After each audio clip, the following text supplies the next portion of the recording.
selamat datang di channel Miss Humbala.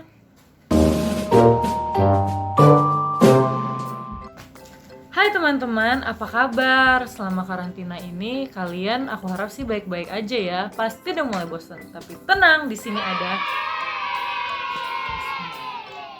Oke, kemarin kita udah belajar dari paling dasar banget.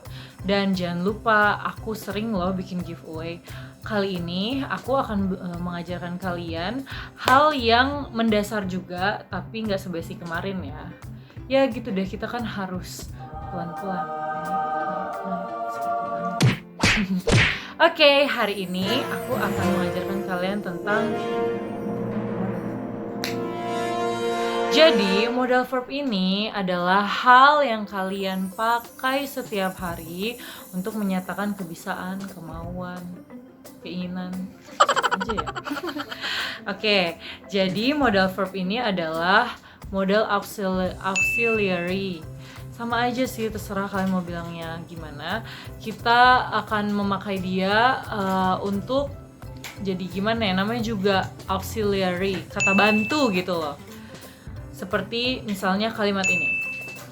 Jadi di sini kita nggak bisa bilang it doang kan. Jadi I can eat. Oke, kita mulai dari yang pertama.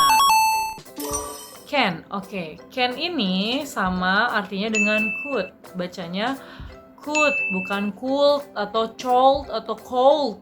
Kalau cold itu artinya dingin. Tapi kalau could artinya bisa. Apa bedanya can sama could? Bentar, kita bahas dulu yang can. Can ini adalah modal verb yang digunakan untuk menyatakan kebisaan di masa sekarang. Contoh, I can eat, I can sleep. Tapi kalau kita bilang could, yang tadi, yang L-nya nggak dibaca itu adalah kebisaan di masa lalu. Contoh, when I was 5 years old, I could ride a bicycle. Jadi saat saya berumur 5 tahun, saya bisa naik sepeda. Jadi gini, karena itu bisanya saat umur 5 tahun, makanya pakainya could.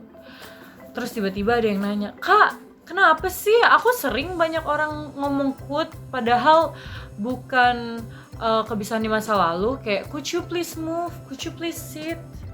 Could you please stand up?" Ya, jadi could ini bisa digunakan untuk bentuk formal. Jadi tidak mesti untuk kebisaan di masa lalu. Jadi dia punya dua fungsi, yaitu kita ulang lagi ya. Yang satu tadi menyatakan kebisaan di masa lalu, dan yang kedua bentuk formal dari can. Kalau kalian berbicara dengan orang yang lebih tua atau strangers, alangkah lebih sopan kalau kalian menggunakan could. Oke? Could you please sign this? Gitu kata waitress di rumah makan. Hal yang harus kalian perhatikan dalam menggunakan modal auxiliary atau modal verb adalah kalian harus menggunakan infinitive, bukan infinitive ya. Jadi infinitive itu adalah kata kerja asli. Apa bedanya infinitive sama verb? Ya verb juga, cuma sekarang kalau kalian lihat ini dan kalian lihat ini, oke. Ini adalah verb 1 tanpa S. Ini adalah verb 1 dengan S. Dua-duanya sama-sama verb kan. Tapi mana yang infinitif? Infinitif itu bukan yang ini, bukan yang ini. Jadi infinitif itu adalah kata yang benar-benar asli, nggak dipakaikan apa-apa. Contoh eat. Kalau subjeknya she gitu kan, she eats breakfast. Nah itu bukan infinitif karena it-nya pakai S belakangnya. Tapi kalau it doang benar-benar kayak verb 1 itu baru infinitif. Oke? Jadi nggak ada tuh I can to drink atau I can drank, tapi I can drink karena apa tadi? Infinitif. Oke? Sudah jelas banget ya. Sekarang yang kedua, may. Jadi kata ini adalah modal auxiliary yang digunakan untuk meminta izin. Contoh, may I go to the toilet please? May I go to your room? Ya, jadi kalau kalian menggunakan may umumnya untuk meminta izin, tapi ada juga yang merupakan prediksi gitu. Contoh, she may be sick. She may be upset. Nah, terus apa bedanya sama kata ini? Jadi might ini adalah bentuk past dari may. Might ini bukan mic ya, bacanya might. Oke, G-nya kita tancap jauh-jauh. Might ini digunakan untuk yang pertama bisa minta izin juga, tapi jarang. Yang kedua, memprediksi sesuatu yang sifatnya lemah. Contoh, it may be rain sama it might be rain. Lebih kuat mana prediksinya? Jawab dalam 3, 2, 1. Ya betul, yang paling lemah adalah it might be rain. Jadi kita kasih contoh lagi ya. Misalkan ada teman kamu nih namanya Rini. Terus kamu nanya nih ke teman kamu yang satu lagi, si Rini marah nggak sih?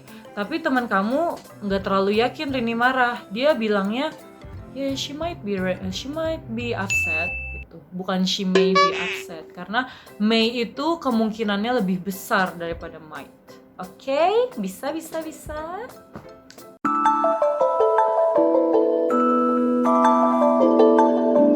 Sekarang kalau kalian mau tantangan, coba kalian tulis di kolom komentar satu contoh menggunakan could, satu contoh menggunakan may atau might. Oke, jawaban yang paling bagus nanti aku kasih GoPay 50.000 untuk 3 orang. Dan yang ketiga, ya, pasti modal verb ini sering kalian jumpai ya, yaitu should. Bacanya bukan sold, bukan should, bukan sul, tapi should. Ya, sama seperti should tembak-tembakan. Jadi L-nya hilang ya. Jadi tadi could dan sekarang should. L-nya semua nggak dibaca. Should ini biasanya digunakan untuk menasehati. Contoh, you should go to the doctor.